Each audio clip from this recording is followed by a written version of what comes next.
بسم اللہ الرحمن الرحیم۔ ارک حیات۔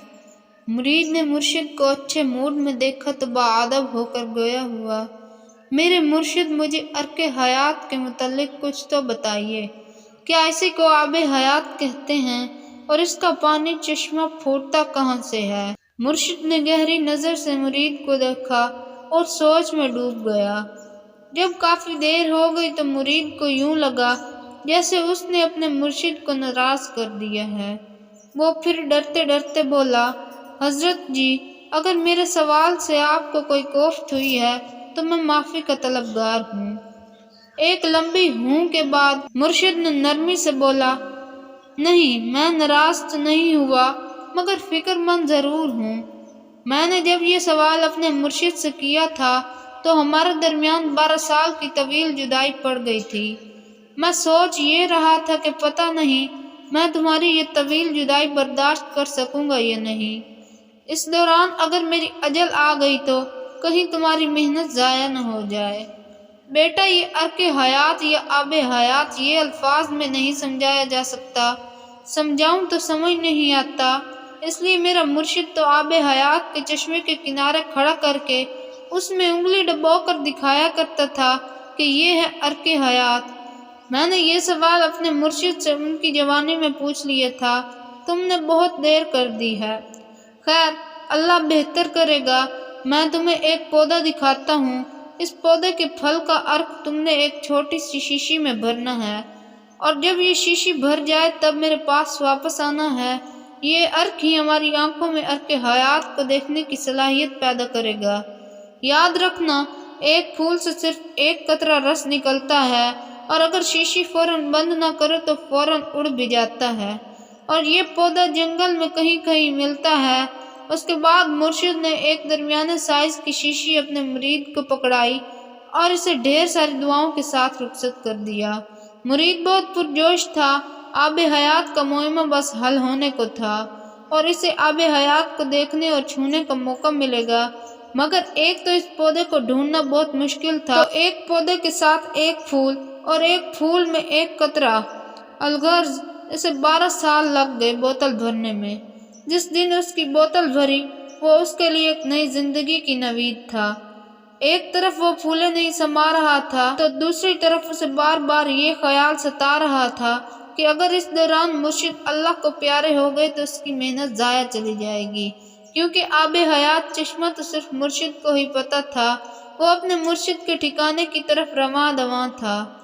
مرشد کے ڈیرے پر نظر پڑنا تھا کہ وہ بے تاب ہو کر دور ہی سے چلایا، میرے مرشد، اے میرے مرشد، دیکھ میں اپنی تپسیا میں کامیاب رہا، میں بوتل بھر لایا ہوں۔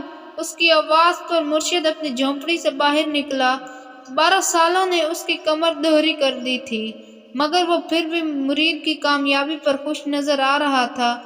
اپنے مرشد پر نظر پڑنا تھی کہ مرید بے اختیار دوڑ پڑا اور یہی بے احتیاطی اسے مہنگی پڑ گئی۔ ٹیڑھے میڑھے رستے پر قدم کا سٹکنا تھا کہ مرید لڑکھڑایا اور ارک سے بھری شیشی اس کے ہاتھ سے چھوٹ کر ٹھا سے پتھر پر لگی اور چورا چورا ہو گئی۔ ارک کے کچھ چھینٹے مرشد کے پاؤں پر پڑے، باقی کو جٹ زمین نگل گئی۔ بے اختیار مرید کی چیخ نکل گئی، میرے مرشد، میں لٹ گیا، میں برباد ہو گیا، میری محنت ضائع ہو گئی، میرے 12 سال کی مشقت مٹی بن گئی، میرے مرشد، میں تباہ ہو گیا۔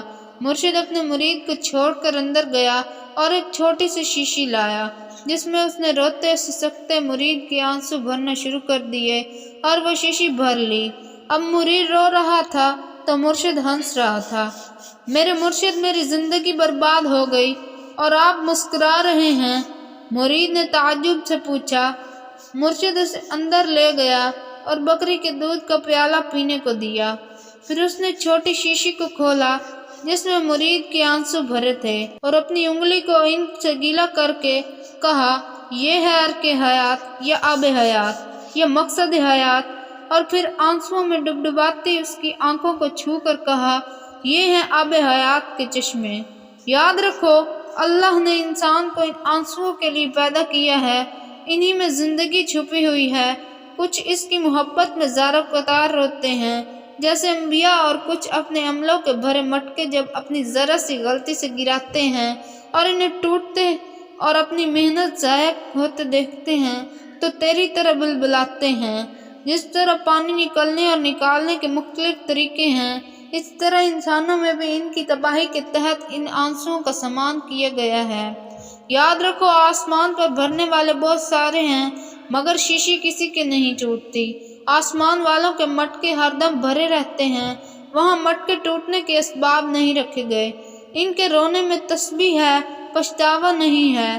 ہمیں اس مقصد سے بنایا گیا ہے، پھر اس دنیا کے ٹیڑھے میڑھے رستوں پر ہاتھ میں تقوی کی بوتل دے کر دوڑایا جاتا ہے، اور جب ذرا سی بے احتیاطی سے حد تک میں کیے وہ سالوں کی محنت کس گناہ میں ٹوٹ جاتی ہے اور ہم پچھتاتے ہیں اور زاروں قطار روتے ہیں، تو اللہ فرشتوں کو اسی طرح ہمارے آنسو سمیٹنے پر لگا دیتا ہے جس طرح آج میں نے تیرے آنسو شیشی میں جمع کیے ہیں۔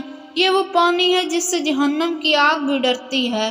اللہ کے رسول نے حشر کا نقشہ کھینچا ہے کہ جہنم کی آگ فرشتوں کے قابو میں نہیں آ رہی ہوگی اور میدان حشر میں باغیوں کی طرف پھنکارے مارتے ہوئے لپکے گی۔ فرشتے اپنی بے بسی کا اظہار کریں گے تو اللہ پاک جبرائیل امین سے فرمائیں گے وہ پانی لاؤ، اور پھر جبرائیل اس پانی کے چھینٹے ماریں گے اور آگ پیچھے سے مٹتی جائے گی یہاں تک کہ اپنی حد میں چلی جائے گی۔ صحابہ نے پوچھا، اے اللہ کے رسول، وہ کون سا پانی ہوگا؟ آپ نے فرمایا، اللہ کے شوق میں اللہ کے خوف سے رونے والے آنسو ہوں گے جو اللہ نے آگ پر حرام کر رکھے ہیں۔ یہی وہ رونا ہے جو امیر خسرو روتے ہیں۔